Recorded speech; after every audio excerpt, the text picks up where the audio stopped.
hit up my buddy Billy at Zzsounds, and I asked him, do you got the 70s, maybe the 80s Tribute Explorer? Benny, we got them both in black, which one you want? Send them both, Billy, send them both.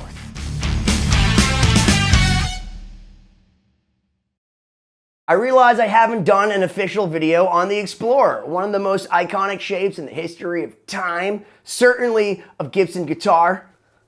It's black.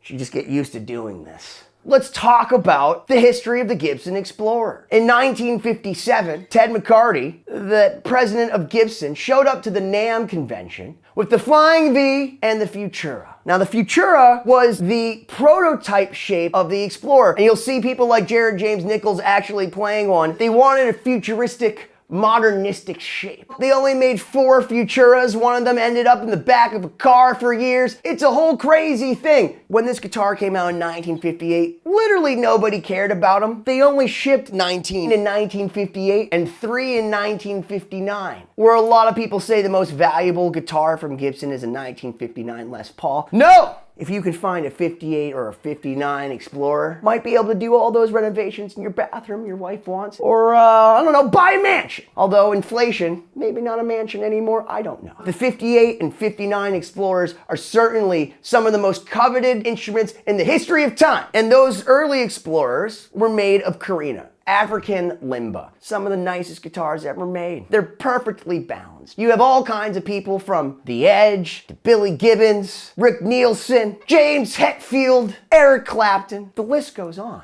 In 58-59, this was considered an abject failure, which is why those instruments are now so rare and sought after. But in 1976, they brought the Explorer back. But where the original Explorers were made all of Carina, in 1976, they were made all of mahogany. It became a new thing. Then the next iteration came in the 80s, when they decided to start making Explorers out of alder with maple necks. They even came out with some weird stuff with the V2 series, dabbling with different types of woods. So this is the 70s tribute. And the first thing I'll say about that is when I talked to my friend George Matthews Sr., who worked at Gibson for over 40 years, he said these guitars are not reissues, that they're tributes. They are not exact specs. By no means was Gibson under the impression that they're making a 70s reissue. Now they've gone back to the all mahogany body and the mahogany neck, and you have 2 70s tribute pickups, which is very interesting because in the 70s you'd most likely have the T-top pickups in this guitar. Gibson makes the T-types. What are these 70s tribute pickups? We'll get to that. Now you got the Gibson emblem inlaid in mother of pearl on the headstock, binding up the neck, which I love, 22 medium jumbo frets on a rosewood fretboard, ebony finish, which this is a really nice finish. I like the gold on the pickups. I like the gold on the Nashville style bridge. It looks good. Black and gold's a thing. Got the Grover tuners, also in gold. It retails for $24.99, although you can get this one at the link down below for $17.99 because it's used. For my friends at Zzsounds, I tell people all the time, just buy someone else's mistake. Get it used. I would never have known that this wasn't a brand new guitar. 17, 18, 19, 20, 21. So you save $700 just for the fact that somebody opened this and they're gonna put it back, and now I got my fingerprints on it because if you didn't already know, black is the hardest thing on the planet to keep clean. But that's okay. And it's really light. Did I mention this thing's like 6 pounds? We got the 70s tribute, but now here's the 80s. The 70s has the slim taper neck. The 80s got a little bit more something to it. It's kind of wide and thin, but you can feel it right in your hands. There's something to say about the simple refinement of this guitar. Understand it's also $24.99, so where you have an inlaid headstock, and you have binding, and you got gold. On this guy, you just have the stenciled logo. No binding, but 22 medium jumbo frets. Black with the chrome Nashville bridge. Looks freaking awesome. For the same price, $24.99. No binding, no inlay, definitely stripped down. But what's really the difference? Now, the first thing I can see is you have the control laid out. And this is definitely the James Hetfield. All through the 80s and early 90s, you'd see Hetfield playing a white Explorer, pretty similar to this. I believe it was in '84. Now with the 70s, you change the pickups right up here at the top of the pick guard. On the 80s, you certainly don't even have a pick guard,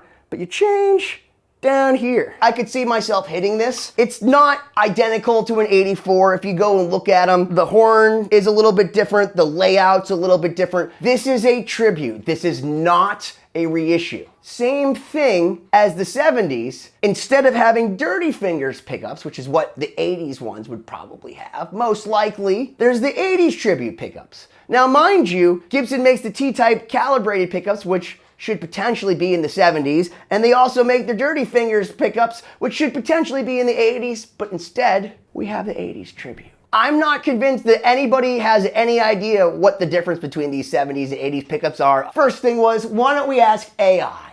Hey there, Benny. Good to see you. You can see me? I can't actually see you right now since I don't have your camera feed turned on, but if you'd like me to take a look at something, feel free to turn on your camera and I'll do my best to help. Well, so I wanted to know, what is the difference between the Gibson 70s Tribute Explorer and the Gibson 80s Tribute Explorer? The 70s Tribute usually has a bit more of a vintage voiced pickup set, kind of capturing that 70s rock tone. The 80s Tribute Explorer, on the other hand, often has hotter pickups, maybe a little more output, a bit more of that kind of 80s metal vibe. So really it's about the tonal character and the styling cues from each decade and which era's vibe you're going for. Okay, that doesn't really help me at all. So what, the 80s is a little bit more metal and the 70s is more vintage rock, kind of like the 70s and the 80s? The thing is, I find it a supreme privilege to be friends with Jim DeCola, the head luthier and the man over there at Gibson that actually designed these pickups. What's the actual difference, Jim? The 70s tribute pickups are the Gibson version of the EVH Wolfgang pickups I designed for him. Much higher output and tighter voice than T-types when playing higher gain. The 70s are also Alnico 5 magnets, but the rhythm is a higher whine for a higher output and round mids. The bridge pickup has higher whines but with a bit cleaner mid-range. The 80s pickups both have Alnico 5 magnets. The rhythm pickup is voiced like a moderate whine to PAF, slightly on the cleaner side, and the bridge pickup is wound for a higher output and fatter mids. The 80s have a cleaner rhythm pickup than the dirty fingers, and the bridge pickup is tighter and not as flabby as the dirty fingers. Jim is literally telling me that these 70s tribute pickups have nothing to do with Gibson and have everything to do with working with Eddie Van Halen when he was at Pirie to develop the Wolfgang guitar and to get the perfect pickup. And apparently, Jim, now through Gibson, is still making the EVH pickup as the 70s tribute. That's kind of gangster.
So to be clear, my friend Jim, the head guy at Gibson, also back in the day worked at Pirie. And when he worked at Pirie, he was the guy that took all of Eddie Van Halen's crazy ideas and made them into a guitar. Eddie Van Halen didn't design the guitar. He didn't draw it out the way he wanted it. Jim DeCola designed it based off of all of Eddie Van Halen's input and ideas. And Eddie approved it, of course, and had his fingers in it. Jim DeCola left Pirie to go to Fender. And he was thinking to himself, how do we as Fender get Eddie Van Halen to come over from Pirie? And Jim came up with the idea of offering Eddie Van Halen his own brand. So instead of having Fender branded Van Halen stuff, it just says EVH. All those products that you see now, Wolfgang Van Halen now carrying the torch, that are made through Fender, that Eddie Van Halen brand, that was the brainchild of Jim DeCola, the guy at Gibson. So now, took all of his secrets of working with the master of the Brown sound himself, Mr. Edward Van Halen, and made the 70s tribute pickups. So rather than getting the T-types, you're getting the Eddie Van Halen pickup, but with the Gibson name on it. And then the 80s, you got a really high output pickup here, but it comes to life in the rhythm section because it is way more chill. If you've ever played some of those 80s Explorers, those dirty fingers, they're ceramic pickups. They are super, super, super hot. So you have them in the rhythm section. Sometimes they get a little blown out, they're great lead pickups. And I don't mind them on the rhythm, but they excel in the lead.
So I tip my hat to Jim, making a less wound rhythm pickup and a really hot lead pickup for this 80s guitar. Works for all the 80s music. There's something super metal about holding two black Explorers. Don't like pick guards, but I don't mind the pick guard on this Explorer. But then I look at this and I like it being stripped down, but then I like the binding on this one, and the gold, especially on the pickups, makes it look more regal. And considering they're the same price, then I think to myself, well, maybe I'm getting a better deal with this one. The 70s has the Eddie Van Halen pickups, but then you got the 80s tribute pickups, which are certainly wild and sound great, and then it's the James Hetfield layout. If you get it in white, which by the way, they haven't had it in a while, apparently they sell it for $3,500 used, $1,000 more on the used market because Gibson hasn't been able to keep the white ones in stock. So my question is, which decade reigned supreme with the Explorer, the 70s or the 80s? Why don't you smash that subscribe button already?